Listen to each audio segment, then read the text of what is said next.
we found that we're the number 3 property in all of Lake Lure, which is incredible to think about. We're not talking about our comp set in terms of 4 to 6 bedrooms, but literally of all properties in Lake Lure, our growth from a gross revenue standpoint, according to AirDNA, we're number 3.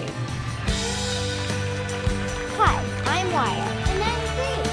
And you're listening to Our Dad and your host of the Vacation Rental Revolution podcast. What's up, guys? Welcome back to another episode of the Vacation Rental Revolution podcast. I'm your host, Sean Moore, and we're back with our Experts Corner interviews that we post every single Friday. Were my favorite conversations. We get to talk to other short-term rental investors, sharing the good, the bad, the ugly, and everything in between on their journey into short-term rental investing. Today, we've got Miss Katherine Lewis joining us. Katherine, appreciate you joining us and sharing your story with us today. Yeah, thanks, Sean. I'm super excited to be here with you. Awesome. And so we're going to dive in, and just a fair warning to those of you listening, this has been a wild ride, and one that we're gonna talk about a lot. Some things that could completely not be avoided, or that was just kind of big surprises. Other things that we might learn that we wish we would have done a little different. But before we dive into the wild ride, Katherine, let's back up and just tell everybody where you're from, what got you interested in short-term rental investing in the first place, any kind of real estate investing in the past, what pays the bills, just a little bit about you. Yeah, sure. Thanks, Sean. So I have always been in just corporate America. My general way I pay the bills is currently in technology in a big tech company. I live in the Bay Area. And I always thought that investing was for super smart people that knew a lot of things that I didn't know. And then I hit my 40s and I realized that I had a lot more to give in this world than I was giving myself credit for. I met my partner, Rob, who's been my partner in crime, both in life and for the business. And we started talking about real estate investing as a way to build wealth and secure our future for our families. But I think the biggest thing for me was I realized that my corporate job wasn't going to be the way that I achieved the freedom that I wanted. And I wanted to be able to do things outside of the realm. I read the book, Rich Dad, Poor Dad, and I started getting on this train of I need to do things differently. And so it's been a super interesting journey to get there, and I'm grateful for all the lessons. Love it. When was that? When did you read the book, and when did we start thinking about, maybe we're going to do a little bit something different? Yeah, it's a good question. I think it was probably about 4 years ago. And then Rob and I started talking about real estate investing probably about 2 years ago now. Nice. It's such a foundational book for so many people. I was actually just talking to my kids, Wyatt and Grace. So we put them through a lot of personal finance stuff, and we started them off with the Dave Ramsey stuff. And then now they're reading Rich Dad, Poor Dad and his series of books. And they're like, well, Dad, this is like, Rich Dad, Poor Dad makes fun of Ramsey. And he says, we shouldn't do this. I said, no, you have these layers of what we learn and what we're, and so it's interesting because now they're in that, but there's so many people I talk to that, that book in and of itself has opened so many people's eyes. Robert Kiyosaki did such a great job of just laying it out of, hey, how are we gonna look at these different quadrants, and how are we gonna go from, the corporate jobs and, the W-2 income, and then, step out of that realm and at least starts getting us thinking about it, right? So 4 years ago, Rob started saying, maybe we like real estate. Did you dive into any other asset classes first? Did you start to, like most people, probably explored some different asset classes? Yeah. So Rob had started to go down the road of the BRRRR method. He was looking here in California. This was at the edge of the time that interest rates were starting to increase significantly, but he had already started looking at the time when there was still low cost of capital, and then things started changing. I actually had zero really thought around any other method until I started to actually just dive in and think, well, what can I do?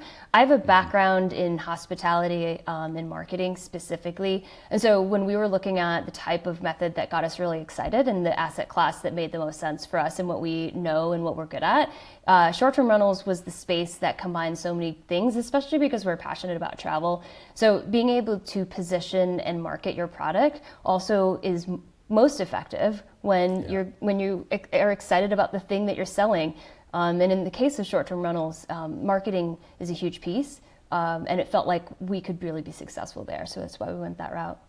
Love it. Love it. I love what you just hit on, where you said, because so many people, and we're going to dive into kind of what, where you guys ended up, because it wasn't in your backyard in California, it was across the country. And but you mentioned something right there that is that I think is critical to your success with short-term rentals, because short-term rentals have a lot to do with how we market these properties, how we sell these experiences.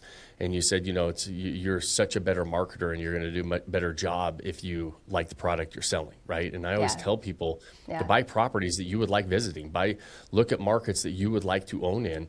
And many times on the investor side of it, they're like, why are you starting there? Like, I need a good return. I need to look at the numbers. I mean, all of those things are factors, but I know how important the back end marketing is.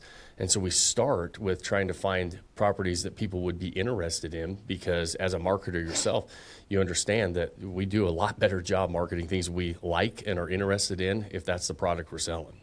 Yeah, I totally agree with that. For us, we love nature. And so one of the reasons why we chose the area we did was because of the incredible beauty around the property. I have to say, I always thought we'd vacation there, and we have gone and enjoyed our hot tub. But every time we're at the property these days, we're doing so much work that we actually can't enjoy it. So we're waiting for the day to take the kids to be actual, to prevent ourselves from, just tinkering with everything that needs to be fixed. So. Yeah, you always will find something. I promise you. It's funny, but there's the IRS rule of saying, hey, listen, you can't have more than 14 personal use days on your property, or you can't claim it as an investment, right? So it's a kind of a rule there. And there's a lot of investors that are getting like, I don't want. I mean, that seems like such a limitation. I'm like, how lucky you would be if you had actually 14 days where you weren't working on your damn property.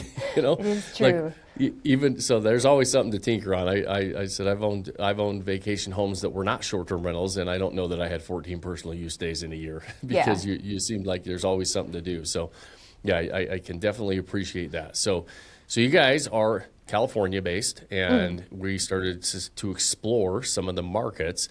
And I know that we were looking at multiple different markets throughout that, right? And it sounds like one of the criteria was you like the nature markets, like the outdoor type markets. So how did we start that journey of where we were going to end up and land? Yeah, it's a really fascinating process. I think we definitely were prioritizing nature-driven markets because of the reasons we discussed. But we also were really we decided that for us, the most important part was cash flow. And so in our buy box, being able to look at, the various pieces, we were just like, okay, where is a good investment? What markets are affordable enough for us at the price point that we have? So we actually started looking in South Bend, Indiana for the Notre Dame market. We discovered, we realized that was a unique market, and maybe it wasn't the best one for us as first-time investors, because you have pretty much 6 weekends of the year to hit your main revenue targets. Yeah. And we were just not feeling up for that kind of risk for us as new operators. We felt like, okay, let's go to a place that has a bit more consistent demand. We started evaluating other markets outside of South Bend, first in the Poconos because of the price point. Again, we had a specific buy box and a really fantastic agent. And I will say one tip that I think is a huge one for people starting is that your agent is your best friend. They are the ones who are on the ground that know the regulations inside and out. They know what works. They know what properties and areas, like little micro nuances around neighborhoods. And also in the Poconos, there's a lot of heavy regulation. And if you don't even understand the HOAs in the town, the HOA can prevent you from, access or being able to operate. And there was talks in some HOAs that they would ban it. So you really want to make your agent your best friend.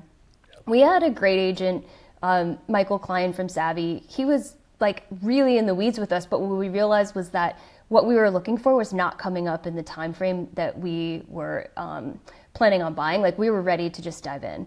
We happened to listen to a podcast about North Carolina and realized that we were looking for strong real estate fundamentals first and foremost. Is it a growing economy? How is the appreciation for real estate? We were looking at some of the standard things that you would do for due diligence and then you have to layer on top short-term rental potential. So the Asheville area had stood out to us. There was some really strong numbers. I will say I think we underestimated the entry point. We were getting really comfortable with the idea of every time we had written actually a few offers in the Poconos that we didn't. We actually got out of a deal because we felt like it was there was some risk with the roof that we weren't comfortable with. And so when we were landing in Asheville, we were already ready for like, okay, we've done this, we've written the offer a few times. And then we ended up at a $700,000 price point when initially we were looking at $300,000. And that was like just getting comfortable with the idea of a big, huge price tag. But we felt like the market had borne out that there was enough demand in the area and growing demand, and it's a beautiful area. So we realized that we could take on a larger property than we had anticipated, and we thought, again, we had an agent who found our property in Lake Lure. He really loved the views. We have an incredible view of Lake Lure, but also the Blue Ridge Mountains beyond. And it was the kind of thing that we knew had a uniqueness that at a price point that we could see it was a good deal. So we jumped in. Awesome. And I love that you brought up the agent there and highlighted that relationship. I've been in real estate for 25 years. I used to have a brokerage here in Utah, and we were dialed into this market. Now, even though I live in this area, right? Even though we all think that we understand the areas and we understand the nuances. Once you really understand what those nuances are, you realize how much you don't know without that really good local expert. And I've been in real estate for a long time. I still have family and friends that will call because they know that I'm a real estate investor. I don't do local real estate here in Utah and haven't for years. And they'll call up and say, hey, do you think this is a good deal? Or, hey, what do you think about this? And I say, I don't have any clue. Like when I buy in my own backyard, I still hire those agents that are really dialed in. Yeah. And so if it's important in my own backyard, it's really important when you get way outside of your backyard, right? 100%. And you are so spot on, and it's such a great point to make, is how valuable the right agent is in that entire process to help you not walk into this buzzsaw down the line, because not everything shows up on a spreadsheet that we can download with data, right? Yeah, and so every single area has good areas, bad areas. Like just one street over is a major divider in an area, and if we're not local and we don't know that, and we're not dialed in, and to your point, regulations, HOAs, all those different things, are they STR friendly? Are they not STR friendly? Are they friendly right now, but there's talk about it not being friendly? Those agents that are dialed in can save you a massive amount of headaches down the line.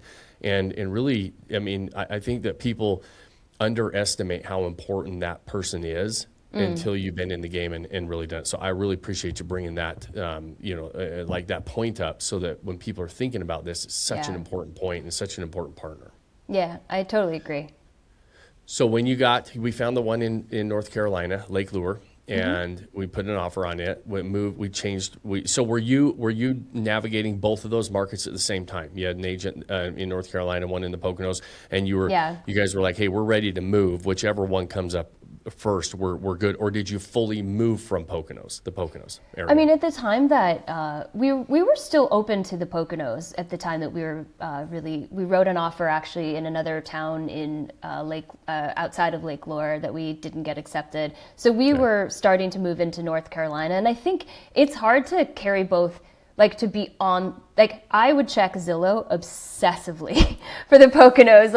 I would get alerts. I knew I think that's also a point that I wanted to make was know what you're looking for. Yeah. Dial into the thing that you think is, so look at your price point. What can you afford realistically? And I think it's super important to build in a significant budget for design and amenities. And so if you know that you have to spend a certain amount, in the Poconos as an example, amenities are huge. The houses that do well have all the things, right? And if you have to do all the things, then you can't afford a $600,000 house if your budget is, X. You have to layer in those. And so as we were looking at it, we got really clear on what we could do.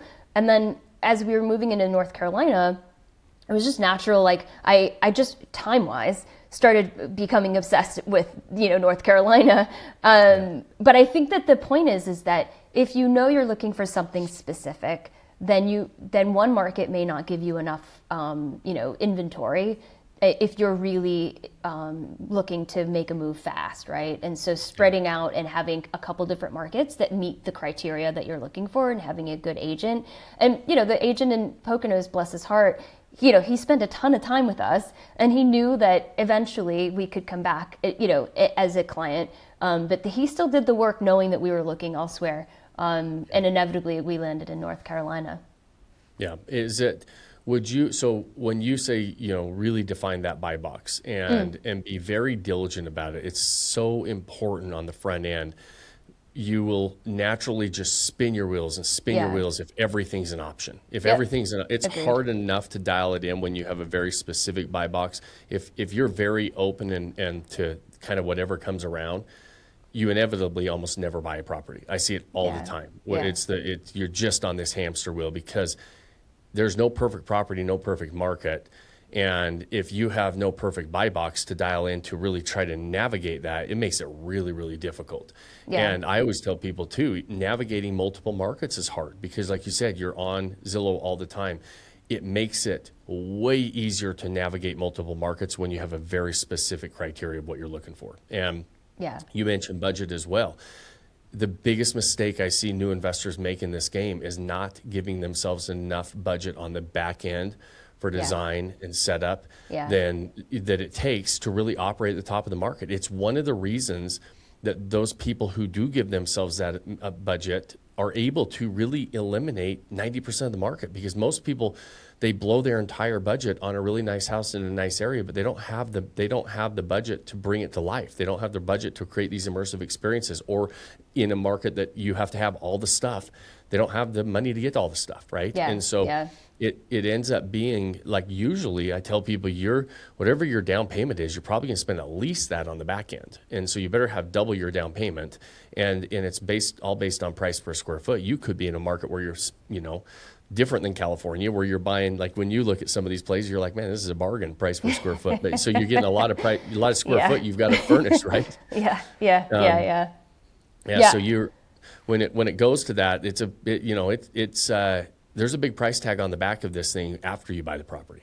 Yeah, I agree with that. And I think for us, knowing the few key pieces of investments were going to be amenities, I think that each market also has potentially a different buy box based on what does well there. Totally like agree. Having in the Poconos, we had a specific kind of, we wanted more land, we needed a bigger house for the amenities, but the views were less important because most people just look at the trees, and it's actually quite normal. It's actually a moat if you have more land. Like having a third of an acre is pretty normal, and if you can build in the right amenities, people don't care that there's a house right next door. Whereas North Carolina, in the mountains, long range views sell. It's what people go to the mountains for.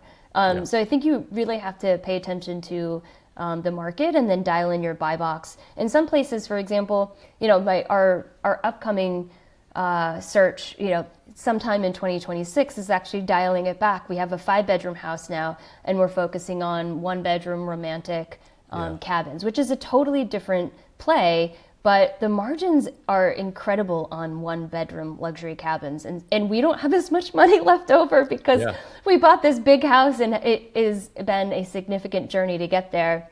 Yeah. So now we're thinking small so that we can afford the right things.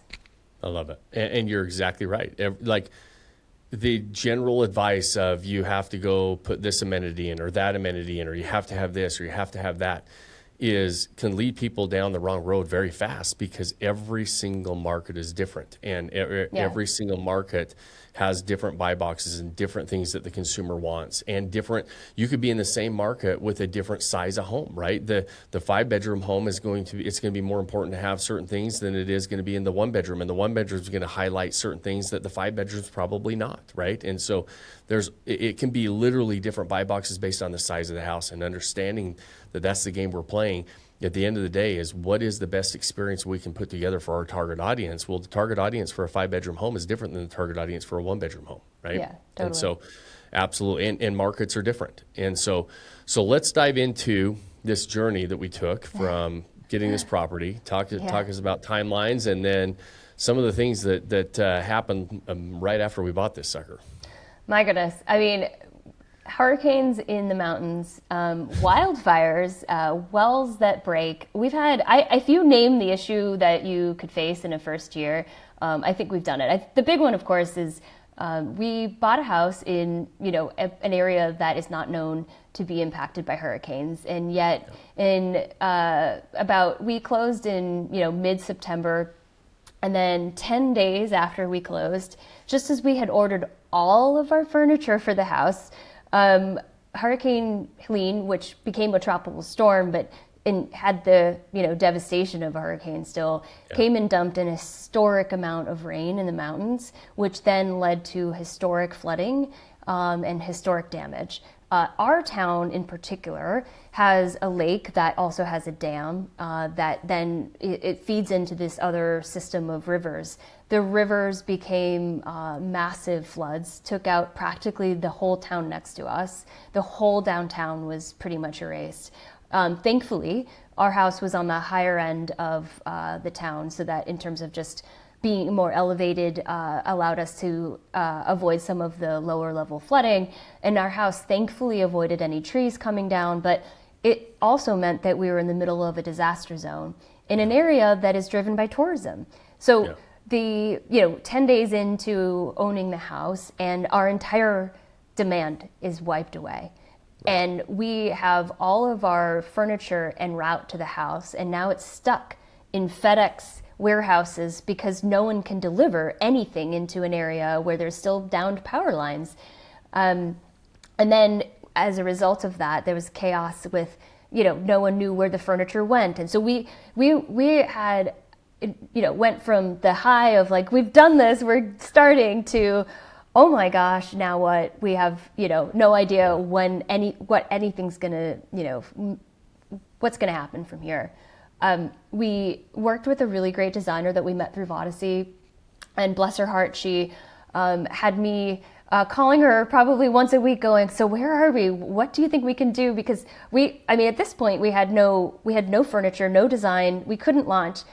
And we didn't even know if anyone would come and stay at our house, but we at least needed to get our house up and running by the end of the year so that we could capitalize on the tax advantage. So if we didn't go live by, December 31st and have at least a couple stays, then we would lose the, what they call this STR loophole. And this big, part of the main reason why we did this was for this tax benefit.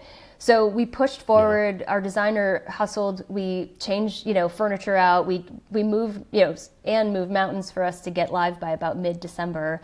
And within, a day or so, we had Christmas and New Year booked. So we were like, hallelujah, we have people coming to the house. And so we were able to close the year with that, like checkbox, if you will. But then the journey from there was, definitely not roses, right?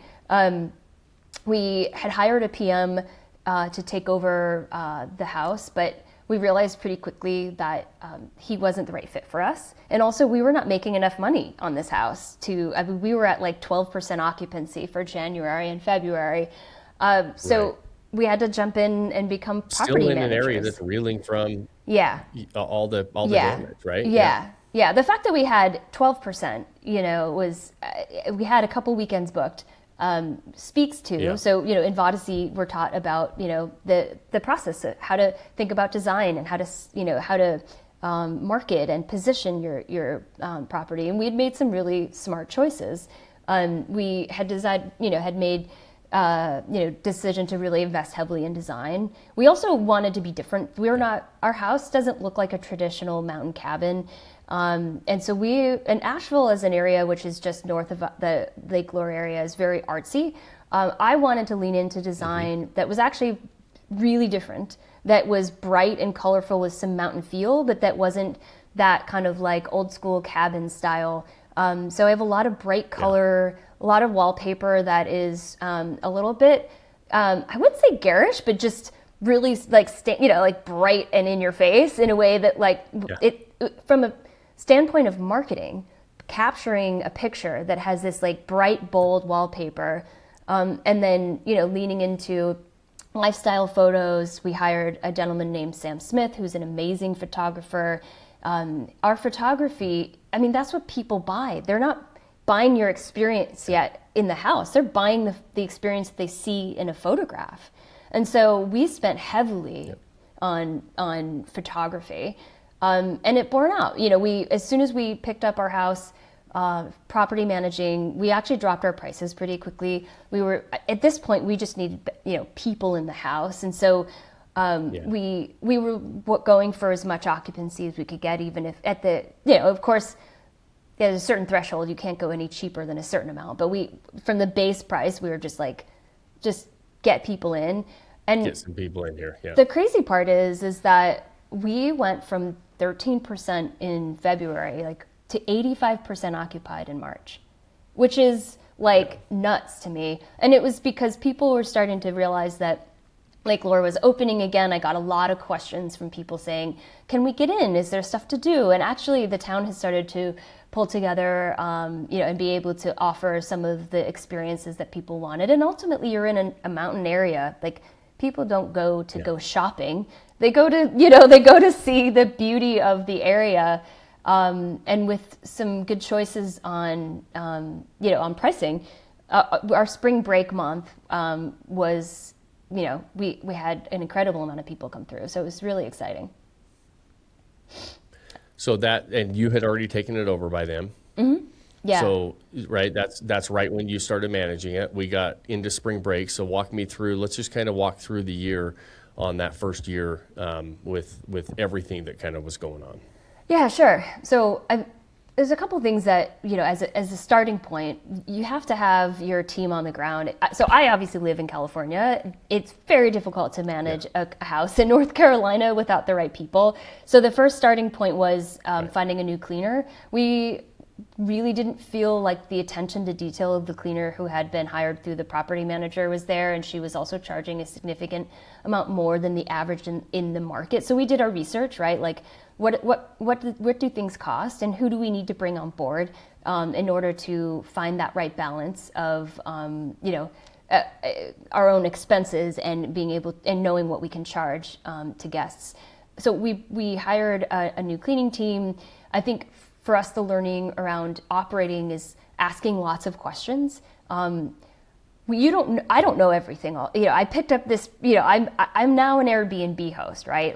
I've never done this in my life. I've never operated, a short-term rental. So asking lots of questions of the people around. So, the communities that you're a part of. Obviously, Vodyssey is a huge community, and tons of people have been doing this a long time. So posting questions and asking what do I need to know? And then also asking lots of questions of the people I'm hiring in terms of what drives them? What do they pay attention to? What's their business like? Because ultimately, by having conversations with the people you're hiring, you're learning about how are they going to show up when they're actually doing their job. So we hired a new cleaning team, and then we got really a lot of referrals through our network for local handyman, people who are going to be there. We had a damaged well system, and we had no idea what was the problem. So I've learned a significant amount more about wells than I ever wanted to know. And we had moments where literally I have trauma from moments of our guests messaging us saying, hey, we have no water. And, it's panic. Okay, now what? A house should have water. You can't have a house without water, right? So being able to have speed dial to people who could help us fix that, first of all, just to get to the house, to be able to, appease the guests and have them think that, sometimes we didn't know if it was going to be fixed, and we were always honest, but having them feel like we were doing something always mattered. I come from a background, so I worked in a hotel, a 5-star hotel, as a marketing manager for 5 years. And the biggest thing I learned from that experience was the guest is always right. And it doesn't mean that you always give in to them or that you break your policies. But if you take the approach that the guest is right and they need to feel like they are, then every communication and every action you take from there is going to feel supportive of them being heard, like they feel like you care and they're doing something, ultimately saves you from, like I have and I want to knock on wood here, I have a 5-star perfect record right now. Like I have received 50 5-star reviews this year. And that's because of how proactive I am about meeting guests where they are and making sure that they feel heard and taken care of. And so when we have these issues that pop up, like a well that's not pumping water, getting on the phone with them and being like, hey, this is impacting your vacation. I'm really sorry about that. And I didn't break the well, but I will fix it. And so being able to, then get all of my, network and find the people who can help me get it done as quickly as possible. So from spring break, after it being 85% occupied, it gave us this sense of, okay, maybe we can do this. We had considered selling the house. We contacted a real estate agent in February because it's either, I think as an investor and as a business person, you have to make hard decisions quickly. If you feel like you're in the wrong position, cutting your losses and not like getting stuck in sunk costs, like I should do this because I put all this money in. We wanted to be really clear on like options, and so one was to sell. And we realized that would be at a loss that we weren't comfortable with, and we hadn't even given ourselves a chance to operate and see what would happen. So that's what we did, and that so fast forward into spring break and into summer. This is like one of those moments where it's like a light bulb. We happened to I was on Facebook and noticed that a local real estate agent was selling a piece of land in our town that had access to lakes that were actually open for the summer. So one piece of information that would be helpful in terms of our problems was that our main lake in Lake Lure was closed for the summer, which is our biggest season, which is the biggest draw. And so getting creative and finding opportunities to overcome that had become my mission. So we actually bought a piece of land that has nothing on it just to be able to get access to the local lakes that were actually open and ready for the summer for guests. In doing so, we were one of the only houses in the area that had access to swimming and boating and this beautiful private beach. So we marketed that. And through the summer, I definitely know that it made a difference in our occupancy.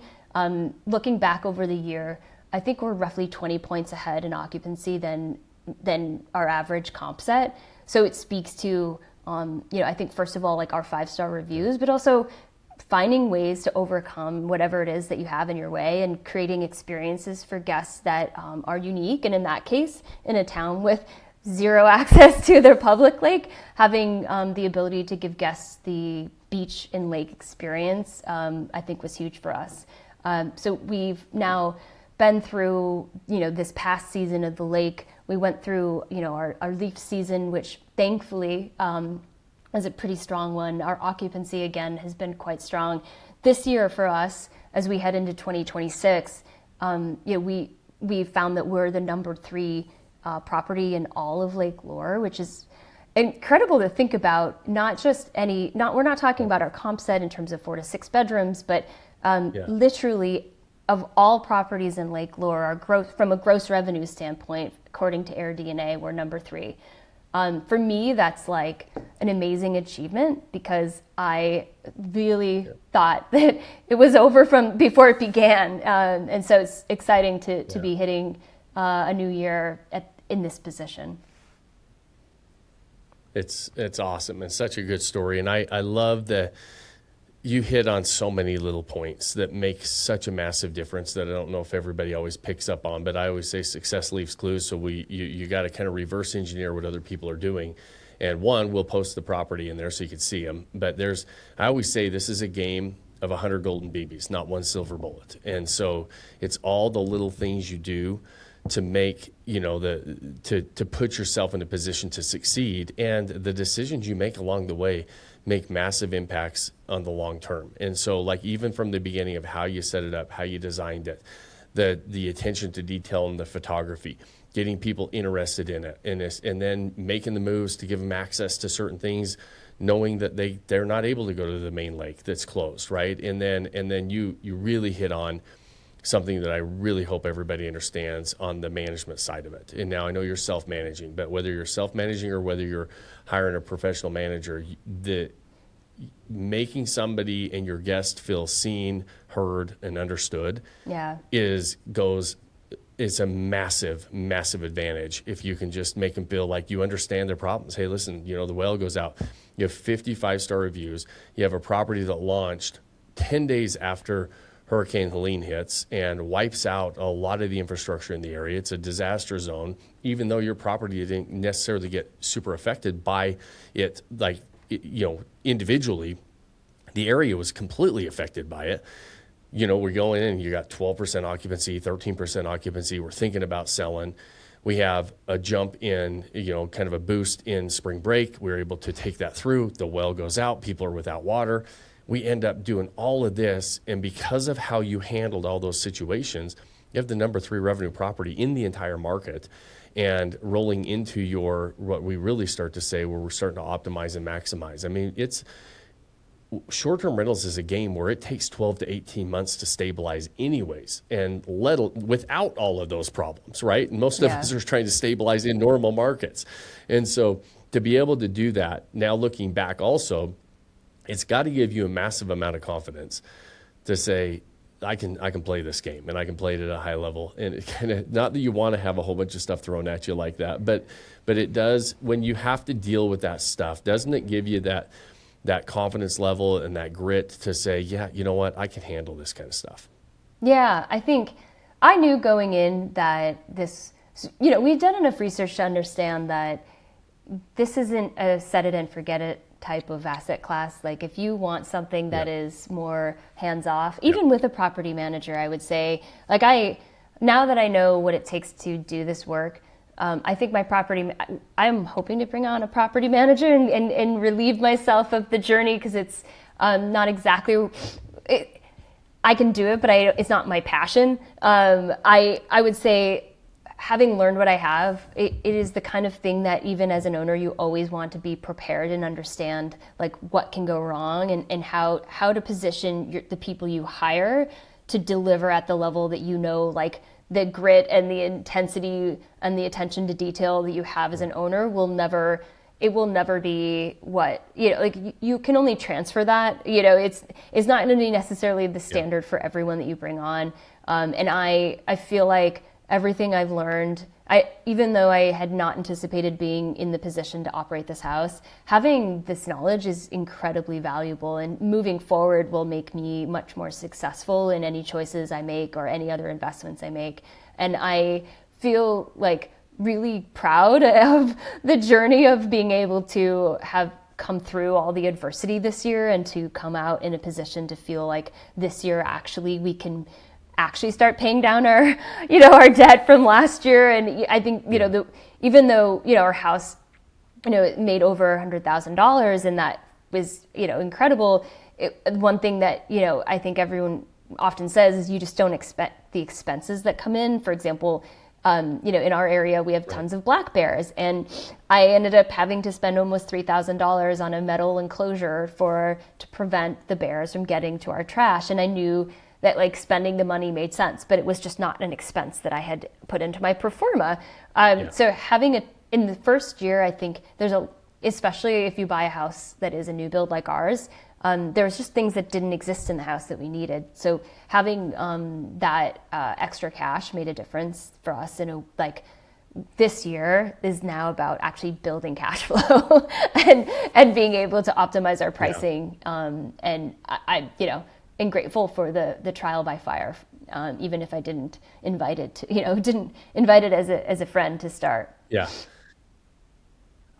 Yeah, and that's right where you're at, right? You're getting to now. We're ahead of all that. Some of the unknowns we found out, and we like, it's just almost impossible. Even with our entire Vodyssey family, right? We try to and having these conversations and podcasts. It's like we want people to walk into this with their eyes wide open, and there's just some things you're like, oh, I forgot to tell you about. Yeah, if you have black bears, you're gonna have to budget for trash enclosures that are way more expensive than regular trash containers, right?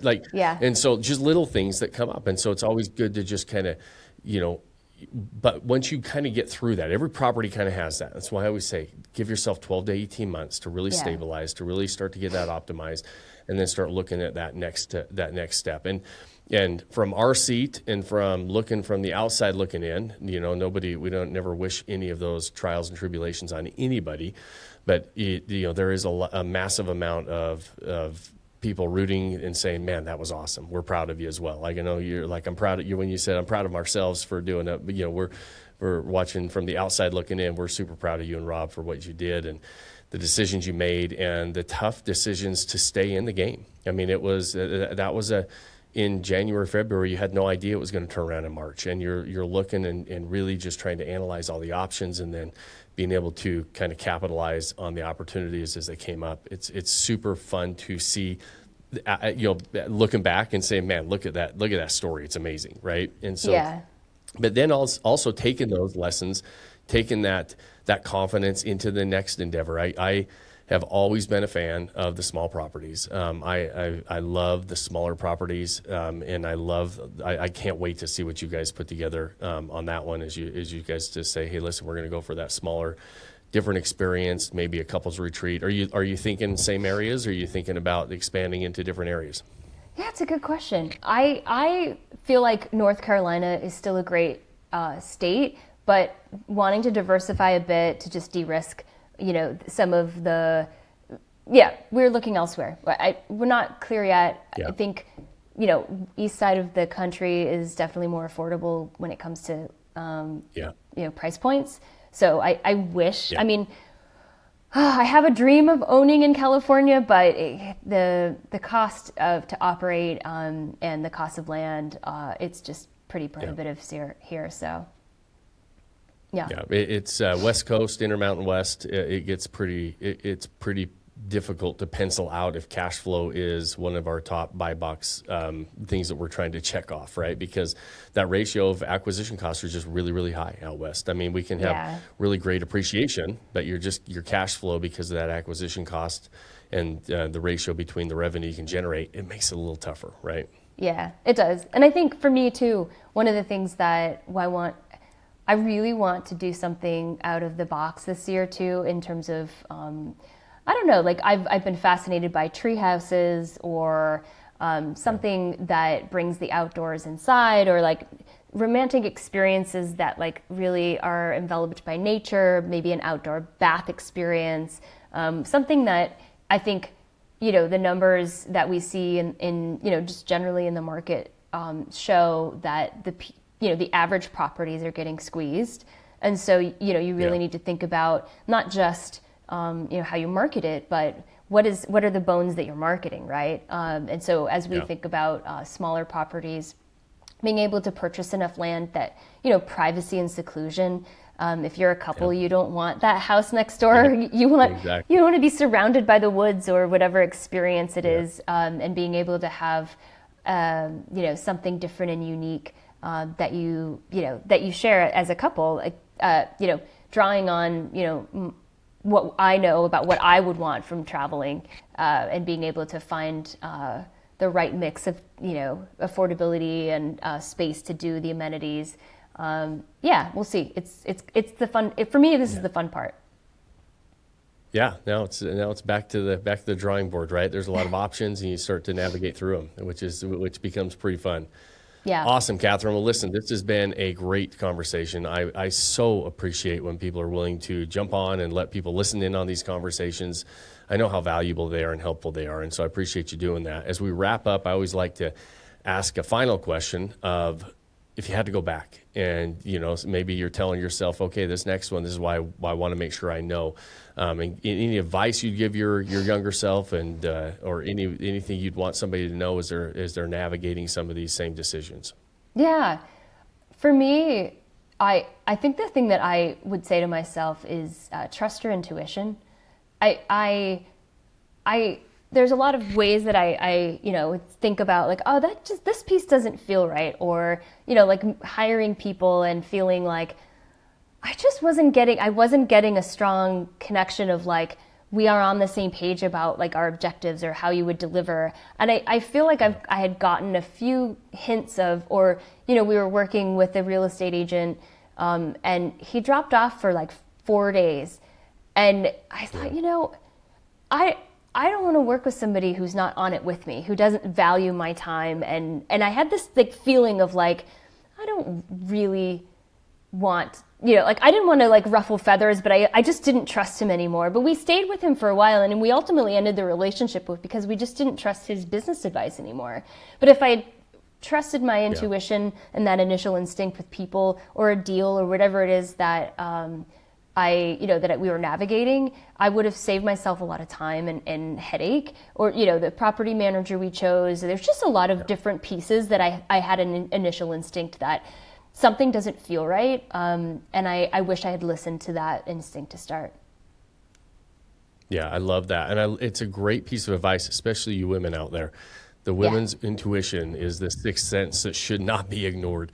And we hear it and see it all the time. I always tell people, like, we recommend people throughout our group. We recommend realtors, management partners, all this stuff. But I always say, go interview them.